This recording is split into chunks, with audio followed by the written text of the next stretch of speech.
Thank you for tuning into ZimNews Beat TV. Moritan Makasimba irazukuru. Chabwe. Munkara kuboni. Munogara kupi? Mambo anu mbani. Mambo wenyu ndiani? Sabuku. Sabuku. Chabwe. Zvakanaka. Robert. Yancho Robert. Robert. Oh. Robert na Robert makumana. Ulitani Robert? Wakati Robert. Bwino. Kulitani kubui. Kurizei kumba. Kumba ndani ngwangu ndisiko. Chabwe. Zvakanaka. Uona mlabashu? Ukuona mukomana uyu? Adabwera kupana adamangiwa. Akauya pano achipenga zvakanyanya. Kumunyi. Kumusha. Aipaza bzvintu. Aipaza zvinhu. Mamacha akabwera popano. Amai vacho vakauya. Vakachemambo. Vakachema. Ndikachitani tiu pankanisi. Kati sekuru ndingaita sei ndibatsirei panhawi. Ndikati nata ndikatuma lapasho wanga. Ndikati aiwa nditume wakomana wangu. Ndikati ndatuma lapasho wanga. Ndigare ndatuma wakomana. Ndikanati ndatuma lapasho wangu murapasho uyu adapaya nkuku meshi. Mukomana uyu akabaya huku dzakawandisa. Nekuparadza zvinhu pamusha. Zvidziyo na zvidziyo. Midziyo nemidziyo yakawanda. Achidwara. Achirwara. Akabwera popano. Akauya pano. Adagara dhoshidhiya na simbi. Akagara mazuva matatu. 2 days. Na simbi yachitatu vandamuchosa. Zuva rechitatu ndobva zvapera. Apa takulewa kwasara pang'ono manje. Apa takutaura zvakanaka manje kupenga kwese kwapera kurwara takutaura zvakanaka. Tufuna tiende kumuyi ana zvinhu zvadaunganidza kumuyi paidwara. Ane zvinhu zvakawanda zvaiunganidza pamusha. Zvichani. Achigobora miti achipaza dzimba. Gobora miti yavantu nyumba achigobora dzense. Kwenzi Kwenzi kokandodzikana tumurapasho. Ende vantu ife vantu kushamisika kuti chatiti mwe aporambo one. Kuti mukomana uyu apora here zvechokwadi uyu. Mambesesa? Manzwisisa. Uyo Robert. Uyo Robert awo. Sasta wako mbobvu. Sasta wako. Apa vevi mautolea mafara mveka bwino. Izo zimakutotaura nyaya zvakanaka. Waiti ukafika upana mukatanga kulewa? Waiti ukasvika pana pakatanga kutaura. Uwe kulewa na papa yakulewa na kuwa. Iwe uchitaura zvako yari kuenda one kurutivi kwake. Uye murapasho. Uyo mukomana. Pano ndibatamura nzeru dzamuntu. Pano ndinogadzira pfungwa dzemunhu nyangwe dzakarasika dzichita zvakanaka. Kusvika munhu achita bwino. Kusvika munhu aita zvakanaka. Asi zvinhu zvikuchokera mudzinza mwawo. Asi zvinhu zviri kubva mudzinza remukomana uyu. Vana havasi kurorewa mbo. Vanasikana havasi kurorewa. Nchito palibe. Mabasa hapana. Ndonkana. Ndiyo nyaya. Leva naye funa kuleva naye kubvunzepo funa kubvunzambo. Taurai kana muchida kutaura naye munzwe kuti anoti kudini. Titange naamai. Amai makadi. Tiripo izi titaurire nawe mukomana urwere hwakatanga sei?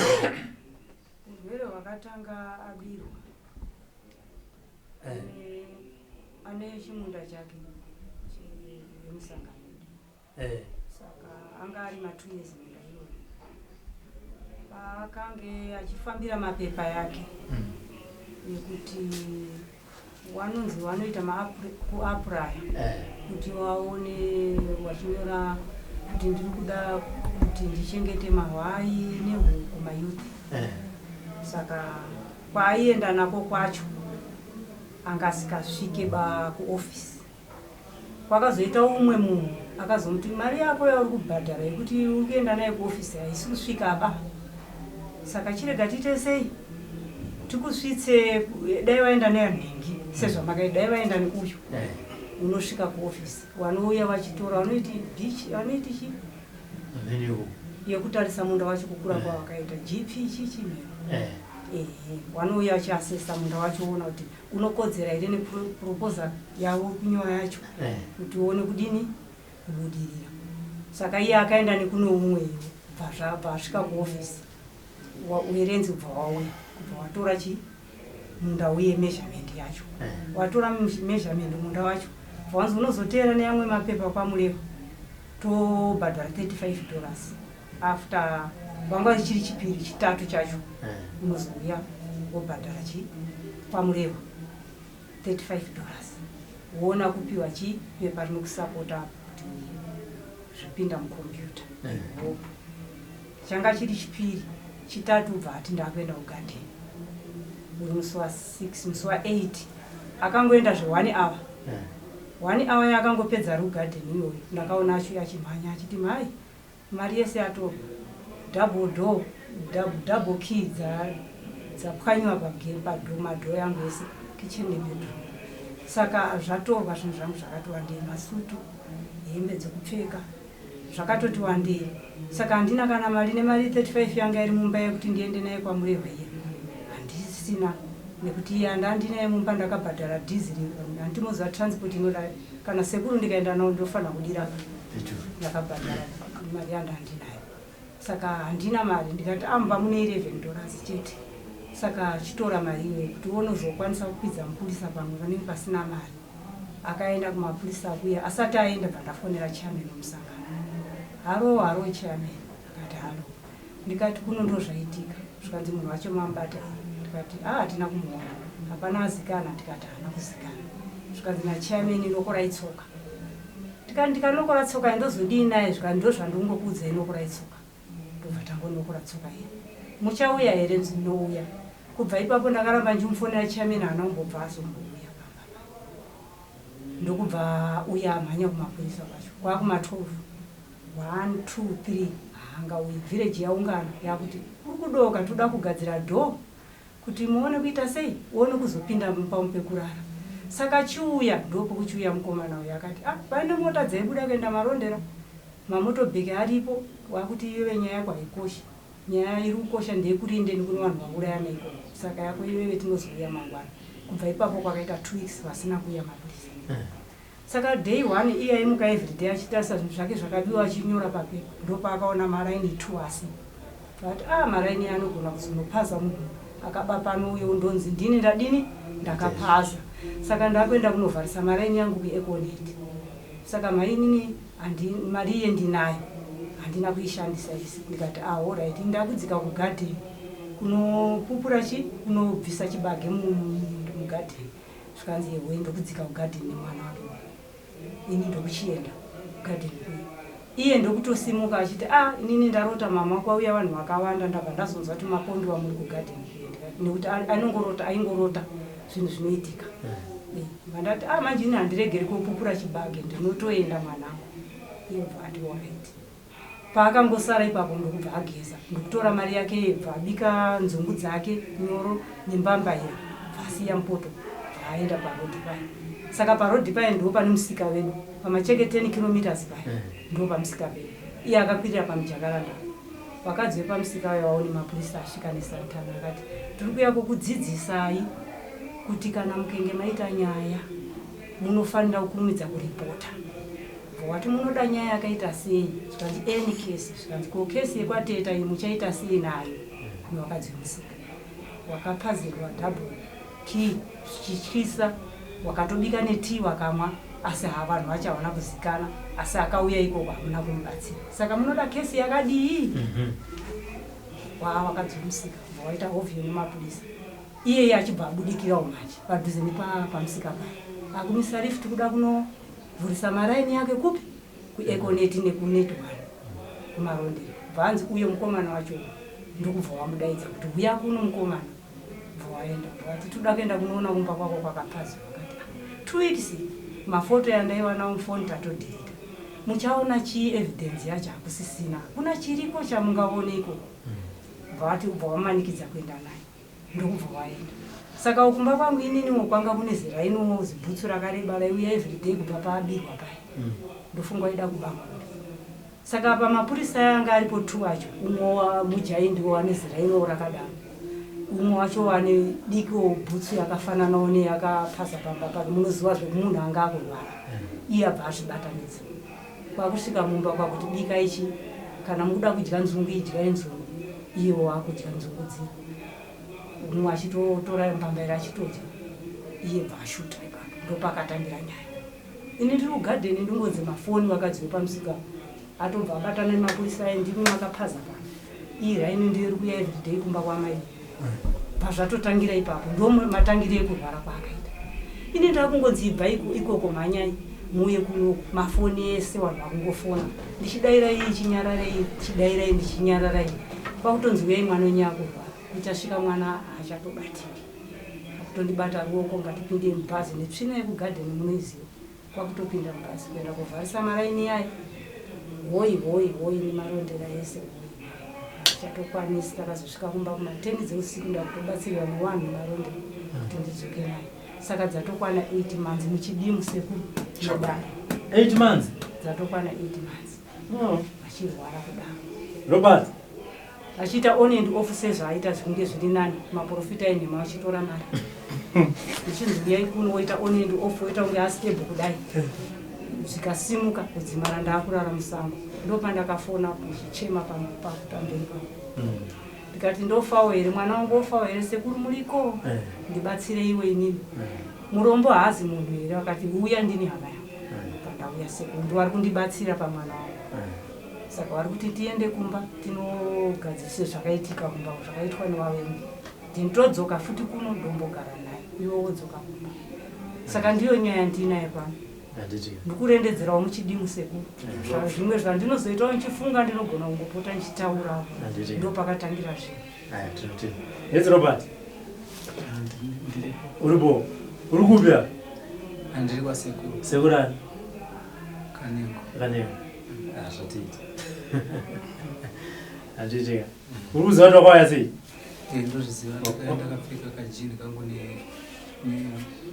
ngati jezi. Ndakatsemuka pasaita nebhora. Anditi. Mushonga uri kunwa? Ndirikunwa. Andititika. Aiwa, tinotenda. Aiwa, sekuru. Tazvinzwa. Chabwino. Yes. Kuna vantu vana matenda. Kune vanhu vane matambudziko aya. Ngabwere popana ndovatanga. Aiwa, sunungukai muuye mubatsirwe.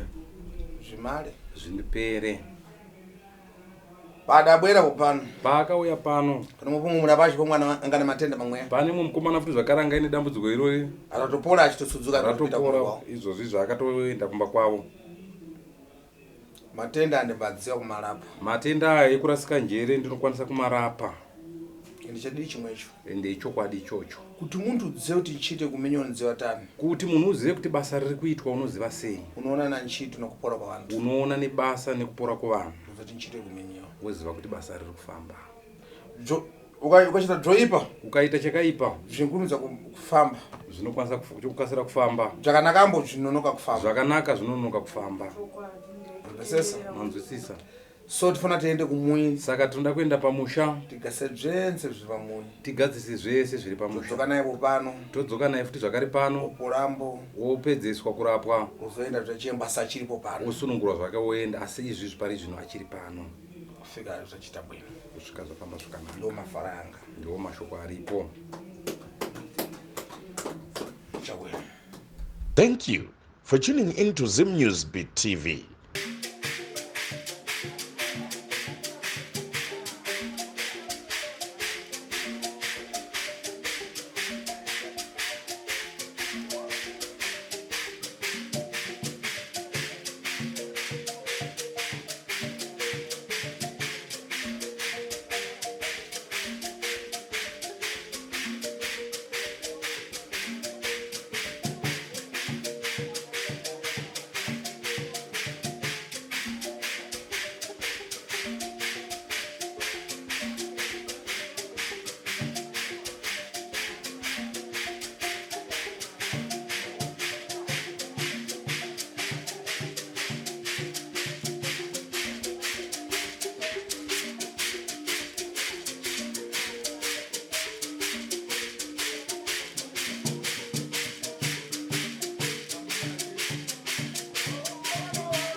For these and more stories, tune into ZimNews TV.